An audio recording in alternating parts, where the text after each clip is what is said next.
Migogoro ya kimya ya ngono katika ndoa, ukweli tunaokwepa kuzungumzia.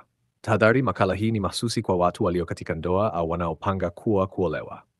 Katika safari ya ndoa, kuna mambo ambayo mara nyingi hayatamkwi hadharani, lakini huathiri kwa kina uhusiano wa wanandoa. Moja ya maeneo hayo ni ngono, jambo nyeti lakini la msingi katika mahusiano ya ndoa. Migogoro mingi ya kimya hutokea nyumbani na huendelea kukua bila kushughulikiwa hadi kufikia hatua ya kuvunja ndoa. Hebu tuangalie migogoro hii kwa jicho la huruma, uelewa na suluhisho. Mwenzi anayehitaji ngono mara nyingi sana. Kuna ndoa ambazo mwenzi mmoja, hasa mwanaume, anakuwa na mahitaji makubwa ya ngono kiasi cha kumfanya mwingine ajisikie kama chombo cha kutumika tu. Hali hii huambatana na ukosefu wa uhusiano wa kihisia. Suluhisho si kukataa, bali kuimarisha uhusiano nje ya kitanda.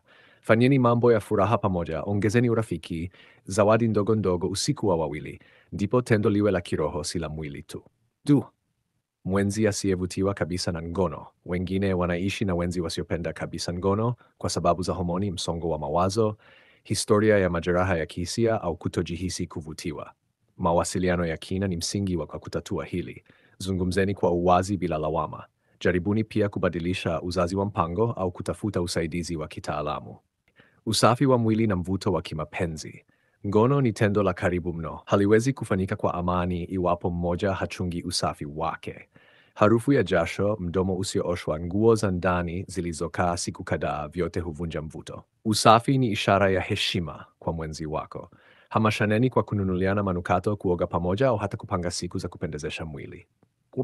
Tamaa ya mwili na kushawishika ni ya ndoa. Ukianza kushawishika na picha au watu wengine, kazini, mitandaoni au majirani, unahatarisha uaminifu wenu. Tamaa huishi kwa kutokuiruhusu kuendelea. Jiepushe na mazungumzo ya kihisia nje ya ndoa na jikumbushe kwa nini ulimchagua mwenzi wako. Mahitaji ya kimapenzi yasiyotimizwa. Ni uchungu kuwa katika ndoa lakini mahitaji yako hayazingatiwi. Pengine unahitaji mitindo fulani, maneno fulani au muda maalum wa tendo, lakini husemi. Zungumza kwa upendo, si kwa lawama. Na kabla hujaomba utimizwe, jiulize kama nawe unatimizana. Sets. Kumbukumbu za wapenzi wa zamani. Unapojilinganisha au kumlinganisha mwenzi wako na ex aliyekuwa moto kitandani, unaumiza uhusiano. Weka akili yako huru. Jenge mwenzi wako kwa sifa, pongezi na mapenzi. Taratibu, akili yako itamwona yeye kama bora zaidi kuliko wa zamani. Pornography. Kutazama filamu hizi huathiri umakini kwa mwenzi wako. Huchochea matarajio yasiyo halisi na kuharibu ubora wa tendo. Jifunze kutamani hali halisi, hisia za kweli na mtu halisi unayeishi naye. Kujiridhisha mwenyewe. Masturbation inapozidi hujenga ukuta wa hisia kati yenu.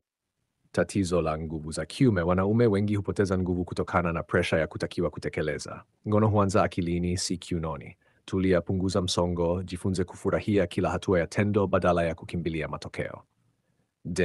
Mwanamke asiyeweza kufika kileleni.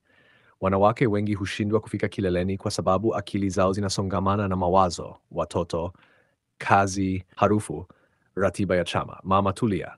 Jifunze kuwepo kwenye tukio na mpe mwenzi wako mwongozo wa namna ya kukupeleka kileleni. Kumwaga mbegu. Hii si dhambi, inaweza kuonyesha kwamba unamtamani sana mkeo, lakini pia ni tatizo iwapo mkeo hapati kuridhika. Jifunze kusimamia hisia zako, badilisha mitindo, pumzika, rudia. Ngono si mbio, ni safari. Kama hujapenda mwonekano wako, ni vigumu kujiachia kitandani. Penda mwili wako kama ulivyo: tumbo, makovu, kipara, umbo. Ujasiri ni mvuto wa kipekee. Msifiane kwa sauti, onyeshaneni kuwa mnavutiana. Mahusiano ya siri. Ukiwa na mtu mwingine anayekuridhisha nje ya ndoa, moyo wako hautakuwa na nafasi ya mwenzi wako. Utajawa na hatia, mashaka na hatimaye faragha yenu itakufa. Acha michepuko. Wekeza kwa yule uliye naye kwa dhati. Kulinganisha ndoa yako na za wengine. Kila ndoa ina kipekee chake. Usihukumu uhusiano wako kwa kusikia wengine hufanya mapenzi mara 3 kwa siku au kwa saa moja mfululizo. Undeni uritmu wenu na ufurahieni. Ndoa si mashindano, ni safari ya wawili. Afya update.